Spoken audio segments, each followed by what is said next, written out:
Hello दोस्तों, स्वागत है आप सभी का अपने यूट्यूब चैनल क्रैश क्लासेस में। आज हम लोग देखने वाले हैं क्लास 9th का मॉडल पीवाईक्यू प्रश्न, ठीक है, जो सत्र 2023-24 का है, विज्ञान विषय। जैसा कि आप लोग देख रहे होंगे कि यूट्यूब में लगातार पीवाईक्यू मॉडल पेपर सॉल्यूशन कराना स्टार्ट हो गया है, क्योंकि जब मैंने अपना अंदाज में देखा कि 2023, 24 अब 25 ये 3 साल का मैं प्रश्न उठा के देखा, तो उसमें से पता चला कि जो प्रश्न एग्जाम में पूछे जाए गए थे वह 30% मॉडल प्रश्न पीवाईक्यू से ही थे। ठीक है, यानी कि आप लोगों का लगभग पास से फर्स्ट डिवीजन का जो डिग्री होता है लगभग ए का आप लोगों का यहीं से मिल जाएगा मॉडल पेपर से। यदि आप लोग कुछ नहीं पढ़े हैं और मॉडल पेपर पीवाईक्यू हल कर लेते हैं तो आप लोग ए आराम से ले लाइएगा। ठीक है, चलिए स्टार्ट करते हैं पीवाईक्यू मॉडल पेपर सॉल्यूशन। जो पहला प्रश्न क्या है कि एक वस्तु अच्छा एक वस्तु आर त्रिज्या के वृत्ताकार पथ में घूम रही है। आधे वृत्त के बाद उसका विस्थापन होगा। ठीक है, आधा वृत्त के बाद उसका विस्थापन क्या हो जाएगा? तो इसका उत्तर क्या हो जाएगा? 2r हो जाएगा। ठीक है, आगे देखेंगे हम प्रश्न नंबर 2 पे क्या बोल रखा है कि वेग में प्रति सेकंड परिवर्तन की दर कहलाती है। तो वेग में प्रति सेकंड दर क्या कहलाएगी? आप लोगों का कहलाएगा ऑप्शन नंबर डी, त्वरण। ठीक है, प्रति सेकेंड परिवर्तन की दर को त्वरण कहते हैं। आगे देखेंगे हम लोग क्या है, निम्न में से किसकी एसआई इकाई मीटर पर सेकेंड स्क्वायर है? तो मीटर पर सेकेंड स्क्वायर आप लोगों का हो जाएगा त्वरण का। ठीक है, या जिसे हम ग्रेविटी डिस्प्लेसमेंट कहते हैं। आगे देखते हैं 5 नंबर प्रश्न क्या बोला है कि न्यूटन की गति का प्रथम नियम से किसका परिभाषा मिलता है? तो न्यूटन का प्रथम नियम से आप लोगों का किस चीज का परिभाषा मिलेगा? तो जड़त्व का। अब बोल दिया एफ बराबर एम ए किस चीज से मिलता है? आप लोगों का हो जाएगा न्यूटन गति के द्वितीय गति से मिलता है। ठीक है, आगे देखेंगे 6 नंबर प्रश्न क्या बोल रहा है कि किसी पिंड का जड़त्व निर्भर करता है। किसी पिंड का जड़त्व किस पर निर्भर करता है? तो उसका द्रव्यमान पे निर्भर करता है। ठीक है, जो वस्तु का द्रव्यमान है उस पर करता है। आगे देखेंगे हम लोग 7 नंबर प्रश्न क्या कि न्यूटन का गति का कौन सा नियम बल की परिभाषा देता है? तो बल का परिभाषा कौन देगा? मैंने इससे पहले बताया एफ बराबर एम ए। कौन दिया था? तो द्वितीय नियम दिया था, ऑप्शन नंबर दूसरा। आगे देखेंगे 8 नंबर प्रश्न क्या है कि 10 मीटर पर सेकेंड की गति से चलने वाले 0.5 किलोग्राम द्रव्यमान वाले पिंड का संवेग होगा। तो संवेग बराबर क्या जानते हैं हम लोग? ठीक है, इसका आप लोग कमेंट में फॉर्मूला लिखें। ठीक है, मैं इस सब का इसका आंसर बता देता हूँ। ये हो जाएगा आप लोगों का 0.5 केजी मीटर पर सेकेंड स्क्वायर। ठीक है, हाँ, आगे पढ़ते हैं हम लोग 9 नंबर प्रश्न पे क्या है कि जब कोई बस विराम से चलती है तो अचानक उस पर खड़े यात्री बस के पीछे की ओर झुक जाते हैं। क्या नियम कहलाएगा? यह जड़त्व के कारण होता है, जो न्यूटन गति का प्रथम नियम दर्शाता है। ठीक है, आप लोगों का 10 नंबर क्या हो जाएगा? कार्य का एसआई इकाई क्या है? कार्य का एसआई मात्रक क्या हो जाएगा? आप लोगों का कार्य का एसआई मात्रक जूल हो जाता है। ठीक है, हाँ, देखेंगे 11 नंबर प्रश्न क्या है। चंद्रमा पर किसी पिंड का द्रव्यमान 40 किलोग्राम है तो पृथ्वी पर इसका भार कितना हो जाएगा? उसका द्रव्यमान 40 ग्राम है, ठीक है, 40 किलोग्राम है। तो उसका भार कितना हो जाएगा? ये किस प्रकार से हो जाता है कि ये चंद्रमा पे 1/6 गुना हो जाता था, ठीक है? यानी कि 1/6 के बराबर हो जाता था। लेकिन जब ही आ जाएगा आप लोगों का पृथ्वी पर, तो क्या हो जाएगा? यही गुना हो जाएगा, ठीक है? और इसका उत्तर हो जाएगा आप लोगों का गुने इस प्रकार से, हाँ, 1/6। तो इस प्रकार चंद्रमा का भार है और पृथ्वी पे आएगा तो क्या हो जाएगा? इसका से गुने 40 हो जाएगा, जितना द्रव्यमान है, यानी कि 6 चौके 24, 240 न्यूटन। कहाँ दिख रहा है ये? आप लोगों का उत्तर ऑप्शन नंबर सी में दिख रहा है, ठीक है?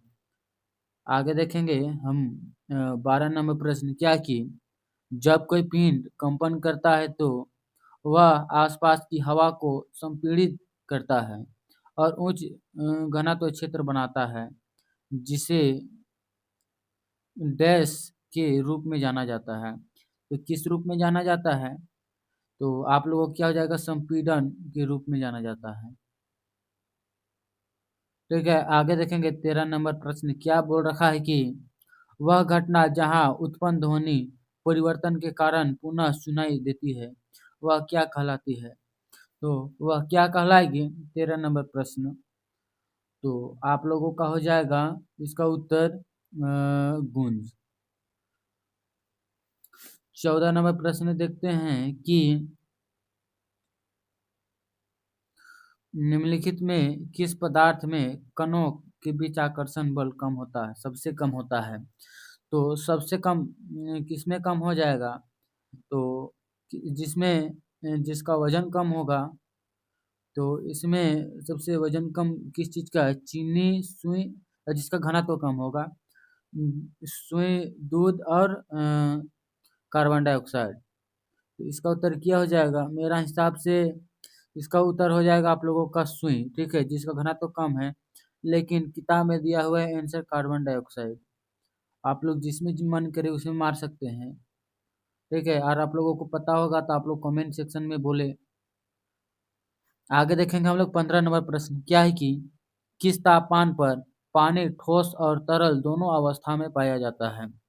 तो पानी ठोस और तरल दोनों अवस्था में 0 डिग्री पे पाया जाता है, ये तो सभी को ही पता होगा। आगे देखेंगे हम लोग 16 नंबर प्रश्न, क्या कि 10 ग्राम जल में 20 ग्राम चीनी मिलाया जाता है तो विलयन की सांद्रता की प्रतिशत क्या हो जाएगा?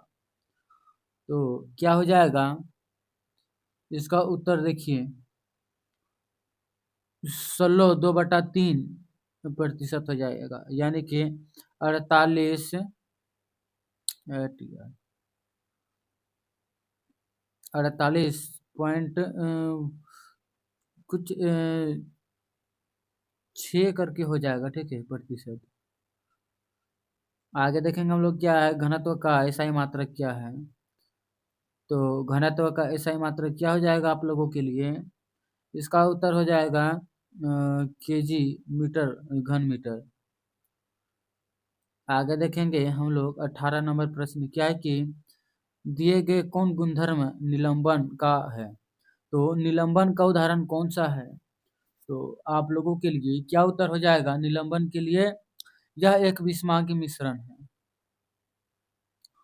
आगे देखेंगे हम लोग क्या है 19 नंबर प्रश्न, कपूर और नमक के मिश्रण को किस विधि द्वारा अलग किया जाता है?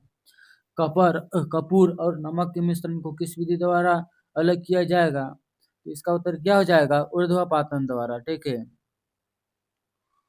आगे देखेंगे हम लोग 20 नंबर प्रश्न, क्या है कि द्रव्यमान संख्या बराबर होता है, तो द्रव्यमान संख्या किसके बराबर हो जाएगा? तो इसका उत्तर क्या हो जाएगा? ऑप्शन नंबर बी, यानी कि प्रोटॉन और न्यूट्रॉन की संख्या के बराबर हो जाएगा, ठीक है। आगे देखेंगे हम लोग 21 नंबर प्रश्न, क्या है कि NH3 अमोनियम का आणविक द्रव्यमान होगा, इसका आणविक द्रव्यमान निकालने का सबसे आसान तरीका क्या है? नाइट्रोजन का कितना संख्या है? पहला में hydrogen, helium, lithium, beryllium, boron, carbon. ठीक है, उसके बाद हो जाएगा आपका नाइट्रोजन यानी 7, 7 दूनी 14, और हाइड्रोजन कितना है 3 है यानी +3, 14 3 17 और यूज दर्शाया जाता है। ठीक है, हो जाएगा 17 यू। किसमें दिख रहा है आप लोगों का यह ऑप्शन, तो आप लोगों का वही हो जाएगा उत्तर यानी कि ऑप्शन डी में। ठीक है, आगे देखेंगे हम लोग। 22 नंबर प्रश्न क्या बोला है कि स्थिर अनुपात का नियम, स्थिर अनुपात का नियम या निश्चित अनुपात का नियम क्या है? क्या हो जाएगा? किसी रासायनिक पदार्थ में तत्व हमेशा द्रव्यमान के अनुसार एक निश्चित अनुपात मौजूद नहीं होते हैं। ठीक है, दूसरा हो जाएगा रासायनिक पदार्थ में तत्व हमेशा द्रव के अनुसार निश्चित अनुपात में मौजूद होता है। ठीक है, आगे देखेंगे ऑप्शन नंबर सी, क्या है कि रासायनिक अभिक्रिया में द्रव्यमान को ना तो बनाया जा सकता है और ना ही नष्ट किया जा सकता है। आगे देखेंगे हम लोग डी नंबर प्रश्न, किसी भौतिक अभिक्रिया में द्रव्यमान तो ना तो बनाया जा सकता है और ना ही नष्ट किया जा सकता है।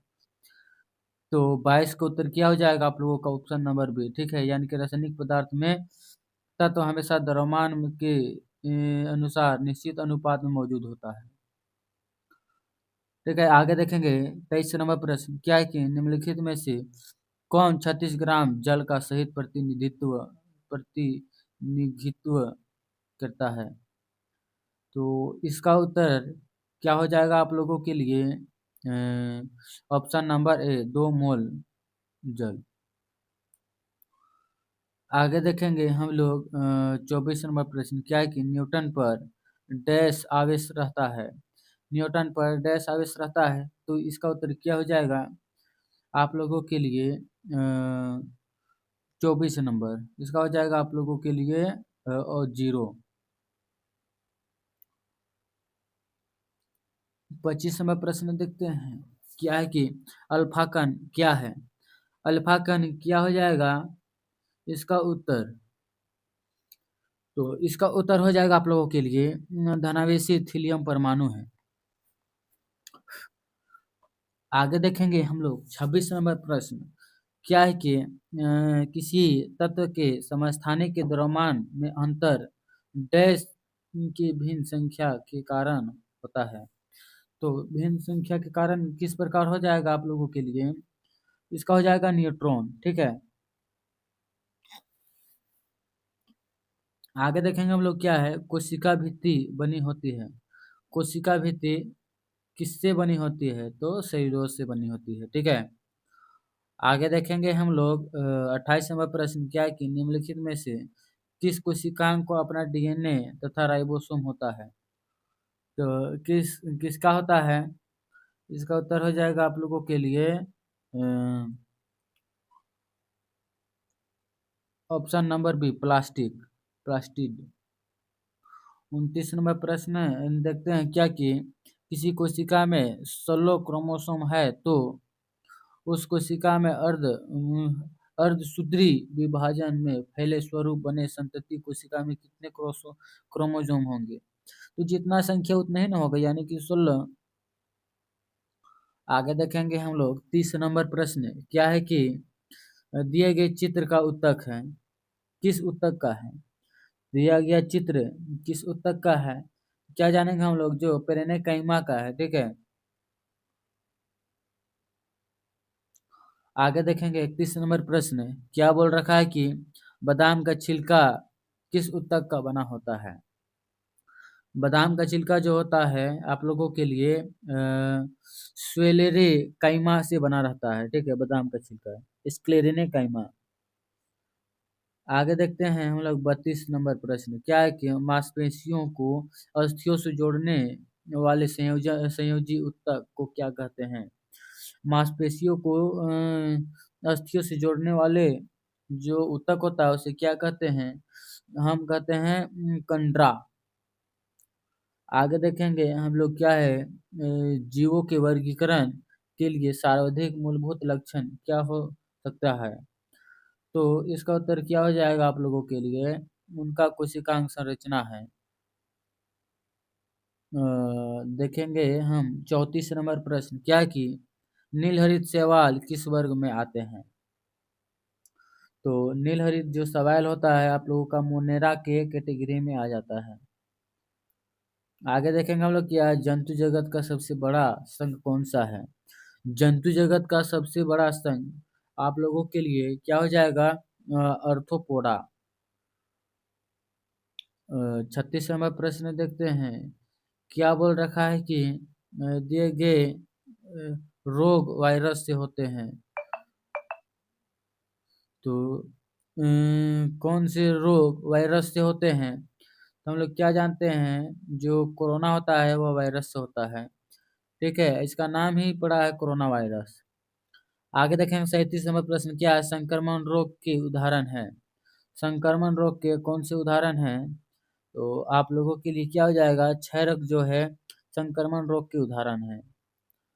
आगे देखेंगे 38 नंबर प्रश्न, क्या है कि ग्रीन हाउस गैस है, ग्रीन हाउस में कौन से गैस निकलते हैं? तो इसका उत्तर क्या हो जाएगा, कार्बन डाइऑक्साइड। ठीक है, देखते हैं आगे 39 नंबर प्रश्न, दिए गए पोषक पदार्थ में कौन पौधे के लिए बृहद पोषक पदार्थ है? तो इसका उत्तर क्या हो जाएगा आप लोगों के लिए 39 नंबर प्रश्न। ठीक है, तो इसका उत्तर हो जाएगा नाइट्रोजन। देखते हैं 40 नंबर प्रश्न, क्या है कि वायुमंडल में पाए जाने वाले ऑक्सीजन विषैली अणु को क्या कहते हैं?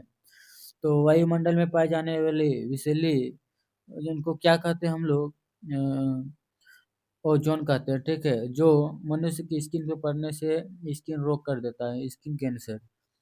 ठीक है, ये था आप लोगों के लिए मोस्ट 40 MCQ प्रश्न। सब इम्पोर्टेंट प्रश्न भी बोल सकते हैं या फिर PYQ मॉडल पेपर प्रश्न कह सकते हैं, जो एग्जाम की दृष्टिकोण से बहुत ही महत्वपूर्ण है।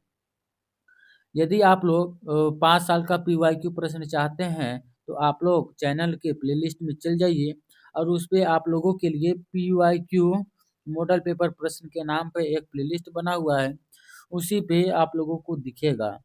ठीक है, और वहाँ पे क्लिक करके आप पढ़ सकते हैं बेहतरीन तरीका से। ठीक है, फिर मिलेंगे अगले बेहतरीन टॉपिक के साथ। समाप्त करते इस वीडियो को। जय हिंद, जय भारत।